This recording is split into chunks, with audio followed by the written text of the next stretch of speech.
Gaeilge G3 seo Gaeilge G3. Agus inniu tam scoil bheith fóin faoi cén dói chun litr a scríú. Anis, tás agam codis módan am go churann daoine teachtracht guithin nó riomhphost. Ach in amana bé oribh litr a scríú. An codis módan am béimsa I chur teachtracht mo guithin nó riomhphost. Ach in amana bé an arm litr a scríú heag daoine fosta. So inniu bé muid ag fóin faoi cén dói chun sin a dhéanamh.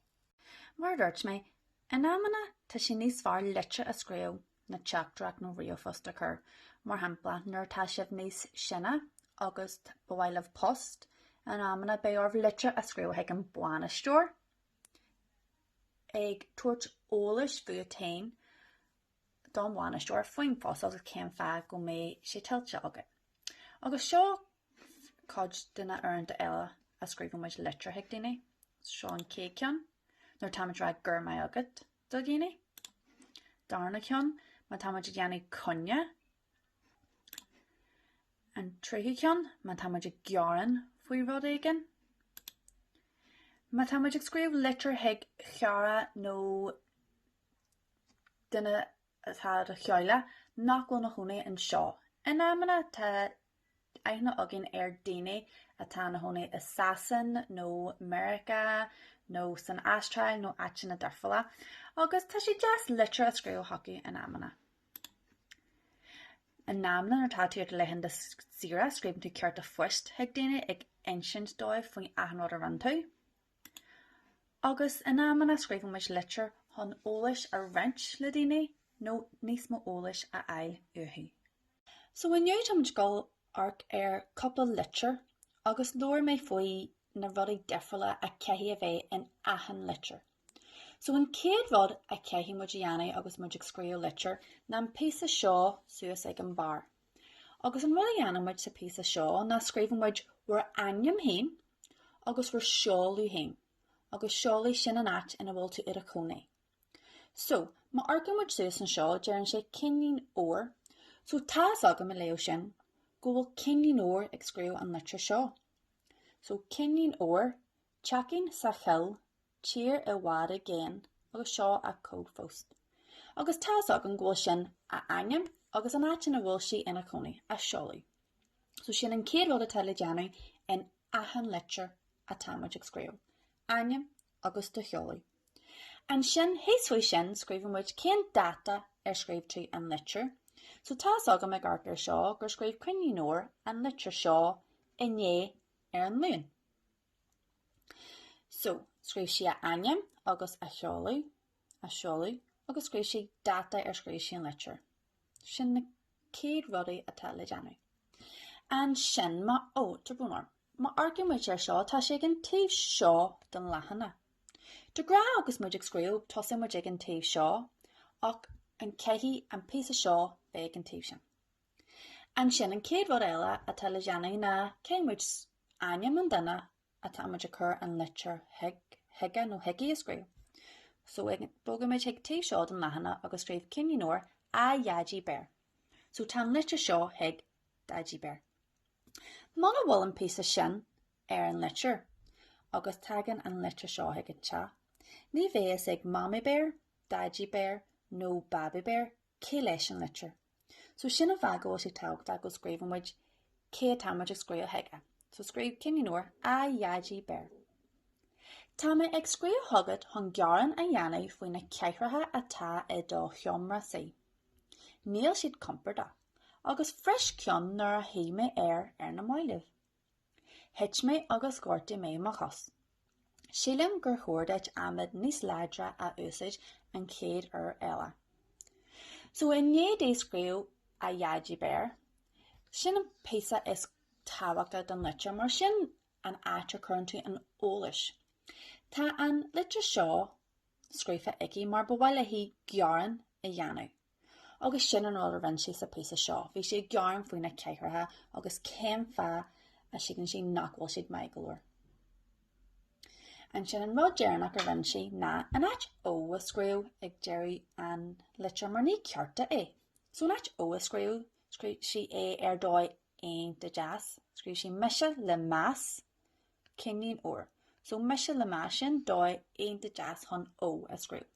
Scríomh muid ó nuair tá muid scríú cearta, agus ní cearta é seo letter. Agus seo sampla de letter eile a tá scríofa, agus an céad rud a tá scríofa suas an seo na muintir catling. So tas agam seo má letter scríomh mise an letter seo. Baile bhicúirtaí dura BT daithre 8 9 PL seo má cheolaí an áitina bhfuil mé má hónaí. So an céad rud a rimé cosla le cinní nóir scríomh mé má aine agus má cheolaí.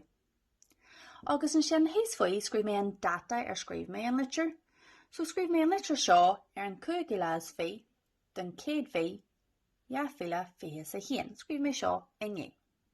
So cosla leis an céad letter tá aine, cheolaí agus data ag an taobh seo den lehanana.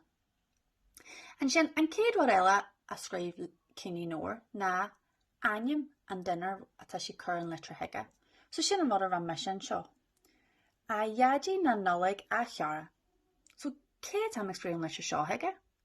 Yeah, dadí na nollaig. Seo letter do dadí na nollaig. An sin ina dhé sin seán pieces táhachta den letter seán fa a tá scríomh an letter. Agus hé mé go scríomh mé letter heag dadí na nollaig chun gur mai agad a rá. So sin rud a tá meise go dhéanú is tí an seo tá go gur mai agad a rá. Ach níl sé rá himil má scríomh gur mai agad dadí na nollaig agus sinna. So scríomh mé git a níos mó chun é dhéanú simil. So scríomh mé tá mé ag scríomh thugad chun gur mai agad a rá as na brontanas deasa a dag tú dú ag an nollaig. Ní héadín é a chreidúint nar a tháinig mé iad go léir. Is bra le mó dhearfar a brontanas fásta. Bhí aontas orthaí faoin na brontanas ag tú. Ba bhaid leithí gur mai agad a rá fásta. Tá súil agam go mé sos deas agad agus ag mamaí na nollaig anois. So is tíon sin scríomh mé gur mai agad agus ó mó dhearfar. Agus scríomh mé gite níos mó ólas fásta an as just gur mai agad a rá. An sin ag an déir an áit ó a scríomh mar ní cearta é, scríomh mé ar dóid jazz so an dóid scríomh muid agus muid a scríomh letrathe, scríomh mise le más catling agus mó aine. So tá aige cé a scríomh an letter. Seo an obair tá le deanaí agah an leis. So an céad rud tá le deanaí na aine an duine tá scríomh an letter agus seolaí sacu a scríomh suas an seo. So tá gur mór ag scríomh an letter, so scríomh sé a aine héin. Seo an áitina bhfuil sin a hónaí, báile cosrúhan, tír a bhhad agéin, BT daithre 8 sé cuaig X. Sin a aine agus a cheolaí. Anis, cé dé ar chóirdá scríomh an seo? Sa bhd ag an ar éire, tá boxí híos an seo leis na freigraí cén ceannach de go scríomh. Má cé sibh go siar ar an éisian le fáil amach dé tá scríomh isteach, sin ócé heag sin na dhéanú. Anis, an letter. Cé leis an letter seo, cé tá gur mór a scríomh heige? Má sé scríomh heag dreithead? Má sé scríomh heag a cheara? A má gur mór ag scríomh heag gur mór? A má sé scríomh heag codí? Má sé scríomh heag an data? nó má sé scríomh heag glas? Cén cinnta go scríomh isteach. Tá mé ag scríomh na letrach seo faoi chróil dana. Tá sé ag cur isteach go mór ar má cheoile. Ba bhailm cidé, cén facail de go scríomh isteach. Nuair a bhíon má bháime ag an cidé, lemann sé amach agus curann sé ogla orthaí. Bíonn sé ag gaiire fuathaí. An iompar mai atá an seo. Nuair a théann má dhearthair bog ag an dreithead le féir cidé a ithe, deir an trúil dana go níosúi sé é. Tá ogla an dún ar mar dhearthair agus bíonn ocras ar fásta. Mise le más agus cé ag scríomh an letter seo tá léid suas an sin le codú leh. So cé sibh na facail ceart a scríomh na háitina cearta. So tá dreithead, a cheara, gur mór, codú, data agus glas. Scríomh na háitina cearta iad.